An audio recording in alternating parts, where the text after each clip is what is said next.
Months ago, I made a top 15 about the saddest moments in web cartoons. After watching more web cartoons and seeing the episodes, I decided to make a top 20, including the other web cartoons that are not indie. Warning, this list may contain spoilers for some cartoons that aren't episodic but plot driven. Anyways, now let's continue. Number 20, Murder Drone's Dead End. Uzi, N, and V meet with Tessa and Jay. Doll steals the keybook, proceeds to a chase and a subsequent search. They find corpses and soon get kidnapped by Alice. Alice holds Uzi and V captive while N befriends Bo. When N escapes with Tessa, they talk about the absolute slaughter and Uzi containing it. Then, Uzi, you can fix her, right? That's why you're here? I'm here to find which drones were infected. When we get to the labs and find that list, I'll need you to choose the universe over one little drone, N, before she's not herself anymore. When Sentinels arrive, they soon kill Alice while Bo sadly sacrifices himself for V. After that, they find Doll in a boot loop state before revealing she faked it. With Sentinels surrounding them, Uzi tries to go to the elevator but starts glitching, so N puts a stop to it. Tessa leads them to the elevator while V fights off the Sentinels. When V realizes this might be the end, she says to Uzi she trusts her before cutting the elevator and sacrificing herself. These moments are however less sad than after episodes 7 and 8, but still sad if it's your first time watching. Number 19, Camp Parents Day. When the parents come to Camp Campbell, they all introduce themselves while strangely Max's parents aren't there. So Mr. Campbell assigns David and Gwen as Max's parents. At lunch, Max starts becoming mad at David and Gwen for not understanding his parents won't come for him. At the end of Parents' Day, campers start theater camp with their parents. When Gwen shows up with Max's enrollment papers, David starts belittling Max for his behavior and stops when he sees the papers. I told you, I didn't care. Just make something up so we can get this over with. Max, I didn't know.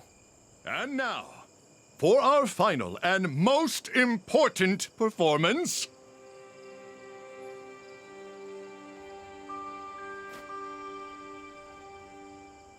They end up ditching the performance to go to the pizza restaurant, with David having a heartfelt conversation with Max, saying he has every right to be angry about his parents, and Gwen ordering pizza for each other. Number 18, Dick Figures the Movie. This is an entire movie, but in chapter 5 it takes a sad tone. Red and Blue are escaping from the demon ninjas after stealing the sword. They blow up the boats and succeed in doing so. On the boat, Blue starts talking about missing Pink's birthday and how much he loves her, which Red is confused by. When Blue starts explaining what love is, with Red not getting it and also starts revealing his true nature, such as saying he never intended to save Blue's life in kindergarten, which causes Blue to realize the truth about their friendship. You've beaten me up, embarrassed me, screwed my ex-girlfriends, crapped in my bed, stolen my shit, eaten my food, and taken my money for years. And I stayed friends with you this whole time because for some reason, I actually thought you were my friend too! Well, you must feel pretty stupid. Fuck you! Ah! The fight comes to an end when lightning strikes and Blue's phone drops, revealing Pink was actually calling. Number 17, Hanazuki Full of Treasures, Double Trouble. Despite being the most kid-friendly on here, this show had a lot more deeper meanings. In this episode, the Hemkas discover a message of sleeping and ask Hanazuki for help, but Sleepy, Unicorn, and Daphnis Jones arrive to tell them the bad news that Chicken Plant laid an egg. They discuss what to do before the egg actually hatches. Hanazuki names the baby Chicken Plant Jr. A massive drill awakes, so Junior fights it off, earning the respect of everyone there. Before they could celebrate, Junior starts going faster than usual, which causes him to fly up in the air. This causes Chicken Plant to yell at them for putting her foot only for her son to fly away. Hanazuki soon realizes why she was so mad at them, and returns to talk to Chicken Plant. I just wanted to say, I understand. You understand what? It must be tough to love someone and have to let them go. Easier just to ignore them. I'll bet it hurts less, too. You think Junior's okay? Oh, yeah. He's tough. like his mom. They soon embrace, which results in the blue treasure tree falling and growing. And at the end, Chicken Plant looks at the sky. Number 16, BFDI, Return of the Hang Glider. In the finale of BFDI, Fiery, Leafy, and Bubble are the final 3 to be nominated to win Dream Island. Fiery comes out victorious, and he has to choose who enters or not. He lets everyone in except his best friend Leafy for not appreciating his Ferris wheel that he built for her and declaring she is a mean person. Leafy, as revenge, buys Dream Island, which causes everyone to freak out. All hell starts breaking loose, with Bubble telling her Flower for being cruel and mean to everyone. This speech causes her to lose it and destroy the recovery centers. The others discover there were other announcers on the ship, and the others find out Leafy was the one that stole Dream Island. After Flower destroys the last recovery center, permanent deaths start happening. After the announcer leaves, they give Leafy the death penalty, but Fiery stops it. He says sorry to Leafy and reminisces about their friendship. I just want you to know that I'm tired of all this turmoil that's going on, all these conflicts and stuff. And I'd rather spend my time with you, whether it's on Dream Island or not. Really, you read it? Hurry up! We have to get back to the execution!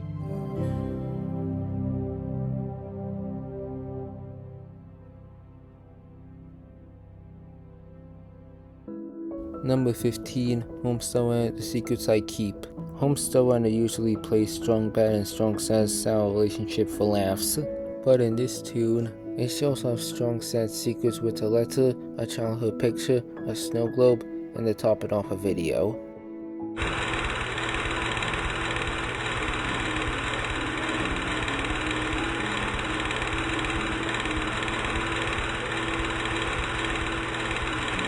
Many fans were surprised at the sudden home-hitting shot. Number 14, Ollie and Scoops, Warm Cream.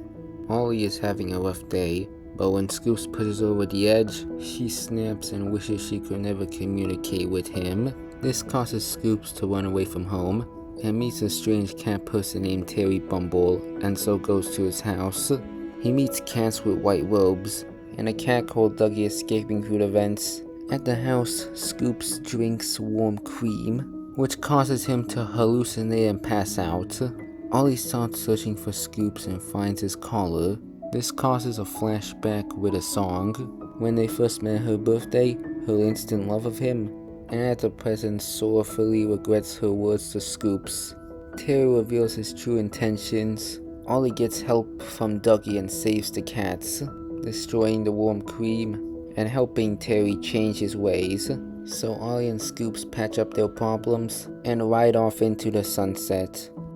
Number 13, Alphabet Lore NZ. In the climax of the series, the friends are partying until L and O show up to bully N. F retaliates by humiliating L, which leads to L and O beating and setting F up. Everyone turns against him, and however, doesn't do anything and cowers. This results in F running away and soon walking inside his cave sadly.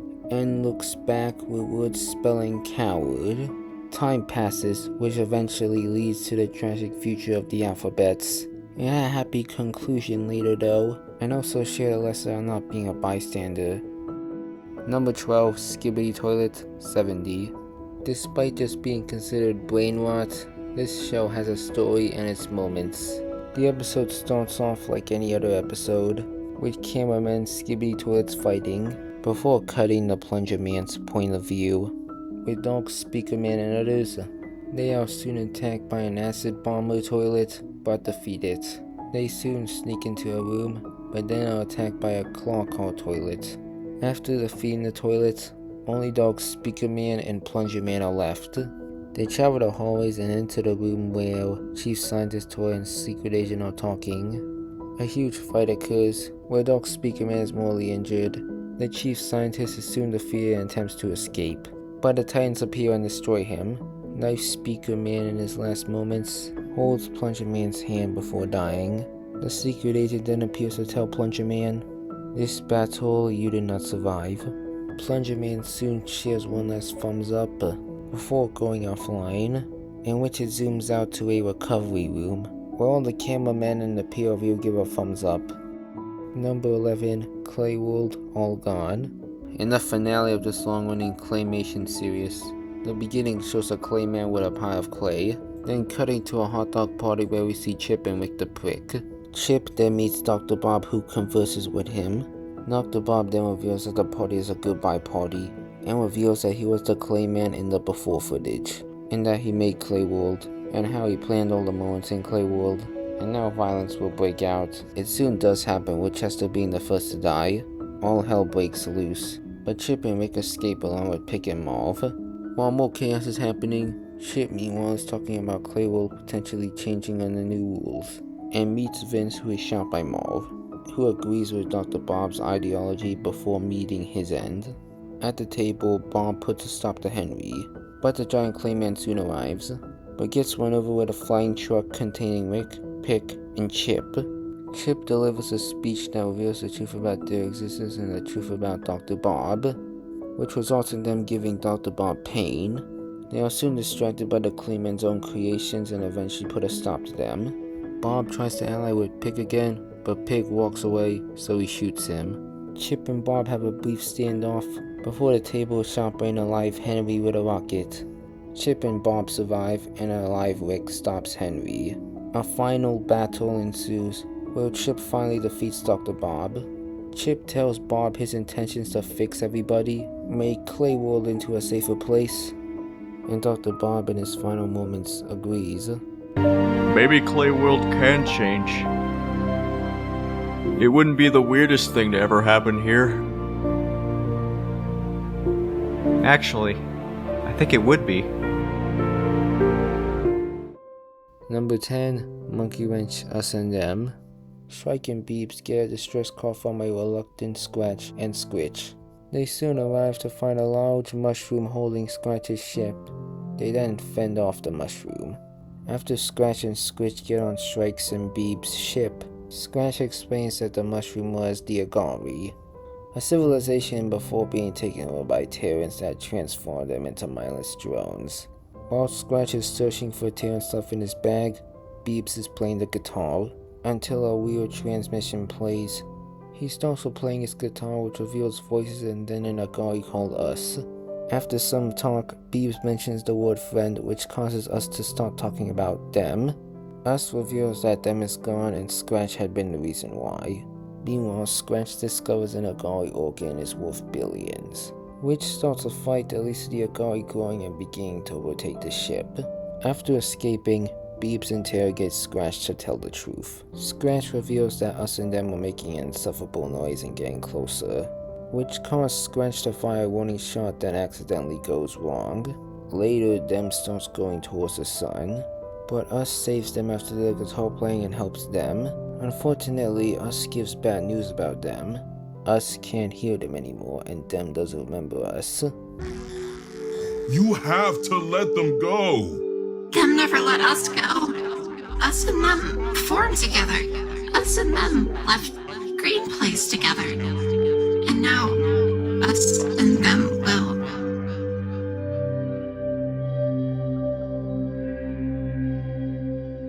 Beebs then gives orders to Shrike to save Us and put an end to them.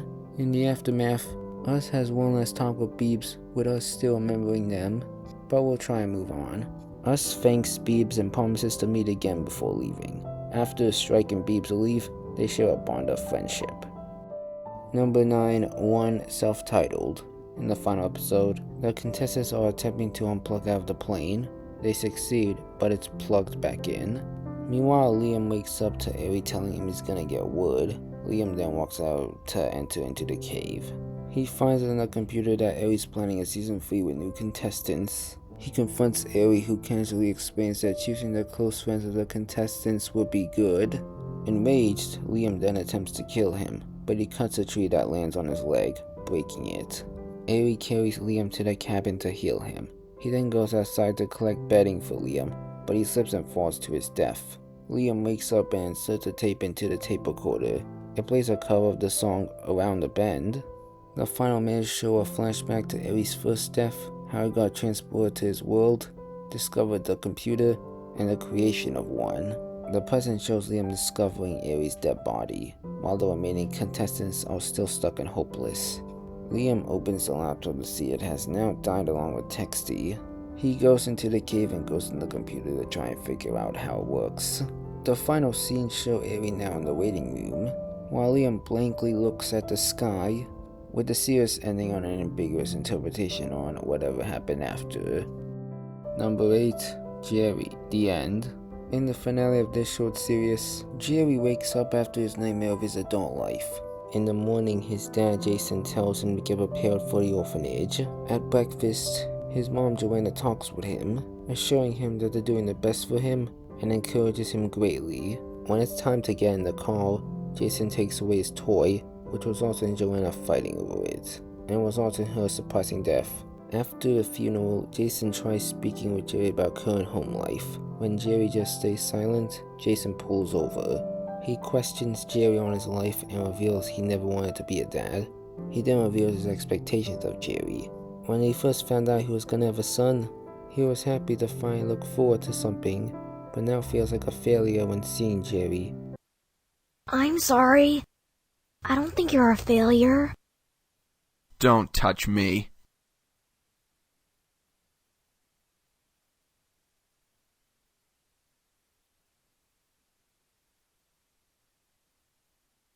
After, Jerry depressingly rides his bike and then gets bumped into by Jackie. They smile and wave at each other, and ride off into the sunset. And yeah, that was Jerry. Number 7, being puppy cat, dogs. Cardamom and Sticky come out of the window. Cardamom puts candies on a plate and goes to his mom.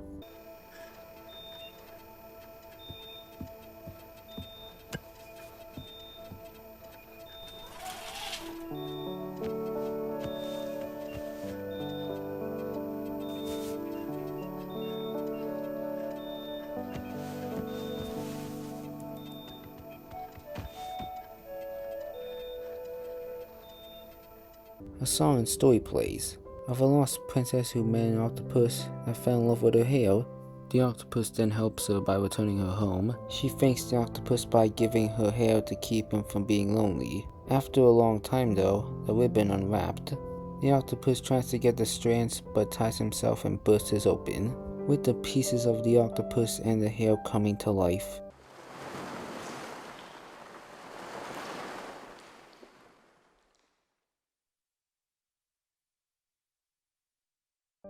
Number 6. The Amazing Digital Circus, The Mystery of Mildenhall Manor. Kane gives the gang an adventure at a spooky mansion and the capture on the ghost is. All of them except Zubo go into the mansion. They are introduced to 2 separate doors for them to enter, and Jax causes trouble again, which leads to Kinger entering the spooky door and unintentionally dragging Pomni into it. In the room, there are many creepy heads of the circus members, and a strange 7th character. Kinger plays a tape player which is voiced by a man named Baron Mildenhall. They adventure more, with Kinger finding a second tape of Baron explaining how the creature wasn't dead and advised to never take your eyes off it. But the lights go off. After a while, the head monster emerges. Pomni then runs to try and unlock the door to escape, but Kinger sees the mouth and calls it honey, but Pomni breaks him out of that state. After crashing down in the dark room, they find a 3rd tape of Baron explaining how he became so paranoid, he shot his wife mistaking her for a creature. As the body and head approach, Kinger successfully eliminates the both, but it's revealed by Baron as one of God's angels, and then they're dragged to Hell. In Hell, they try to find an exit, and find stairs being blocked by demons. This leads to Pomni breaking down and crying, soon asking why Kinger has been acting so differently. Kinger then reveals the memory of his wife Queenie right after abstracting. I don't recall the exact string of events, but we both ended up in the fort together. And it was dark. The darkness seemed to calm her down a bit. The harsh, jagged edges smoothed out, and she didn't seem aggravated anymore. She wasn't the same as before, but she was calm enough to touch one last time before she got sent to the cellar. Kinger empathizes with Pomni about the circus, and to cherish the ones you love. Kinger solves they can get through without breathing. They hold hands and walk through. Despite Kinger not remembering, Pomni will still remember and cherish the memory. Number 5, an anime insanity through no choice of your own. In the second episode of a 3-part finale, the world begins to crumble with Mifune X permanently deleting the objects. Suitcase and Knife realizing the truth about Mifune conceptualizing everything. Cobbs also reveals that Knife and Suitcase have to fight to the death, and that he has the power to erase everything and just restart. Outside the mansion, Fan notices mountains disappear in an instant, and solves that only Mifune's creations can be erased, why non-creations make a shimmer sound, and why Cobbs wants more eggs. Unfortunately, Fan is deleted. Lightbulb then comes to tell Paintbrush that Suitcase and Knife are in the clouds and need help, right before being killed. At the hotel, Mifune X is revealed to be controlled by Toilet, and that he was under the impression he was helping. When Meatpad assures Toilet this isn't a simulation, he points out Mifune's suspicious face, and Mifune under pressure confesses. After a lot of strong responses, Mifune tries to persuade them, but Meatpad at this point refuses to believe him. Cobbs then enters and removes Toilet. He deletes almost all the contestants and leaves weird messages to Mifune. Toilet goes to Knife and Suitcase. He passes down Mifune's message to them and reveals his part as Mifune X. At the mansion, after Bo is done telling everyone her story, Meatpad teleports there, and after some planning, they get Bo Possesses Apple to get Knife and Suitcase at the mansion, but they have no choice but to stay. At the final challenge, they fight, but at the end reveal the fight was all fake and a decoy. Toilet then unplugs the wire, eliminating the ship and its cannon, Knife and Suitcase, and everything else. Let's go. No. Come on. Show's over. We're going home.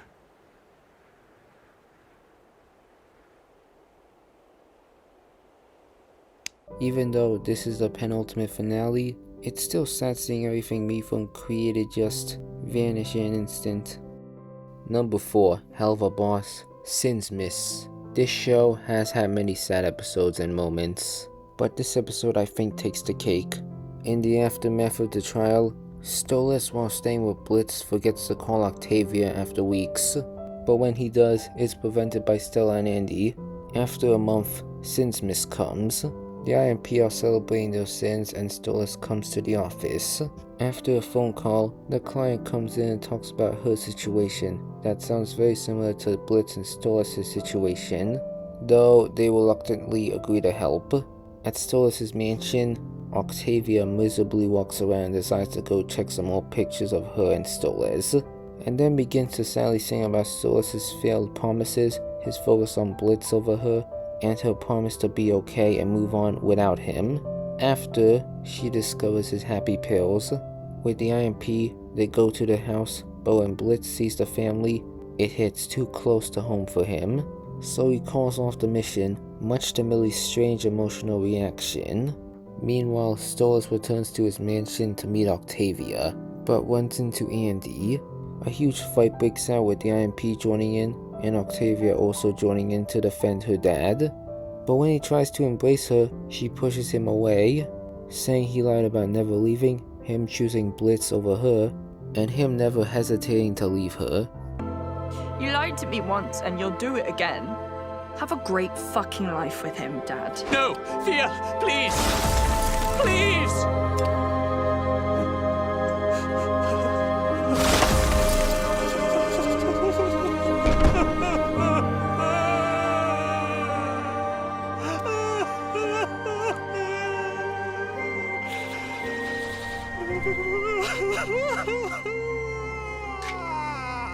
In the aftermath, Blitz and his friends celebrate Sin's Miss with Stolas.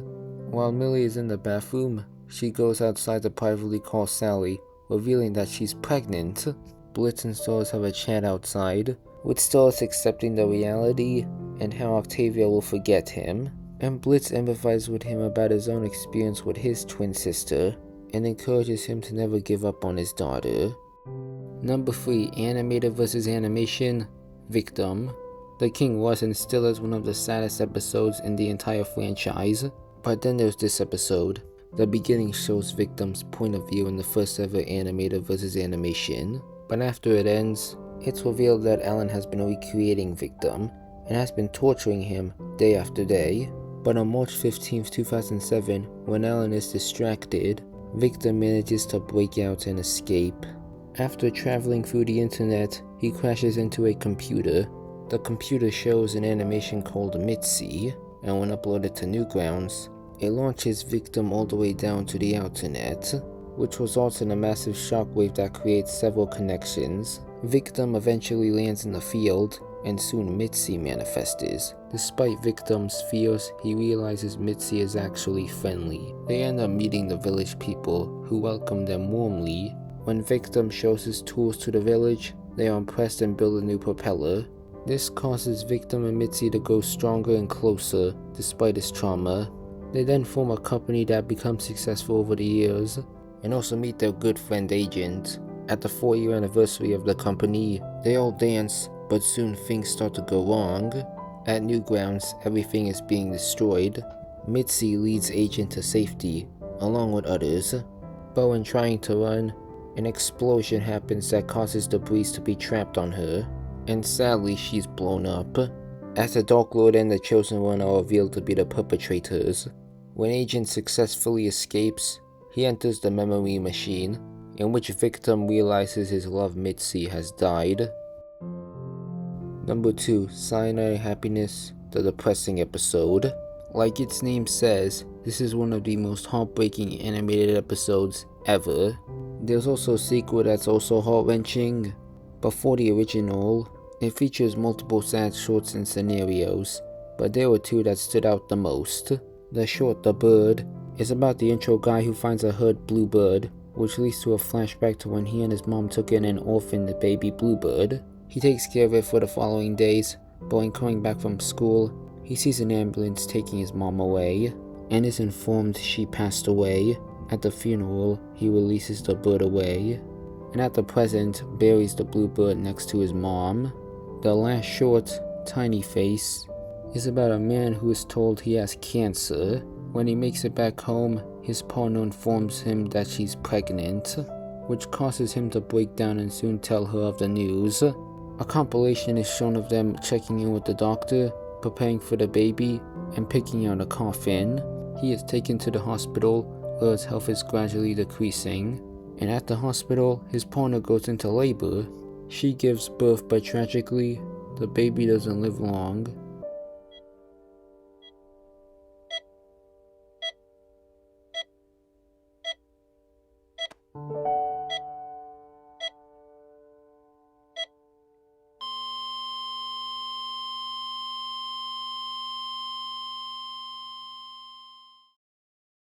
Number 1. Ruby, End of the Beginning.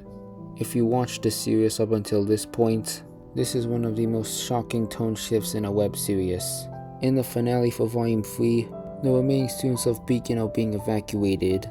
Ruby reunites with Weiss and soon sees the others have been injured.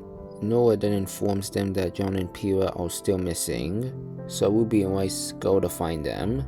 With John and Pyrrha, they learn of Ozpin's fall. Pyrrha then orders John to go, as she makes her intentions clear.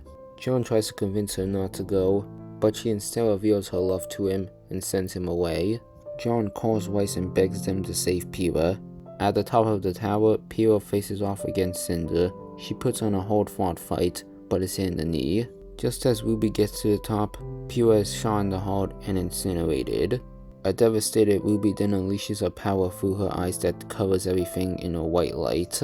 She's later seen in bed and awakes to see her dad. He is overjoyed that she finally awoke, and also reveals the dragon is actually frozen thanks to her. Crow then arrives to speak with her privately. She tearfully remembers what happened at the tower. Crow explains that it was the Silver Eyes, a rare and powerful trait she inherited from her mom, and now he'll have to pick up where Ozpin left off. Ruby then goes to see Yang, who is still devastated. Yang explains how Weiss's father came to take her back to Alice, and she angrily explains how Blake just ran away. Winter comes and Ruby leaves home to depart to Haven with John, Ren, and Nora. A montage is shown, which shows Yang, Blake, and Weiss in their own separate places, and finally Ruby visiting her mom's grave. But soon, the credits are shown with the song Cold and a message honoring beloved animator and creator of Ruby, Montiome. This was also the last episode he worked on before Sally passing away. It's been over a decade since his passing. He has inspired many people, and he will be fondly remembered and loved. And that was the top 20 saddest moments in Indian web cartoons. I really hope you check out these shows, and I'll see y'all next time.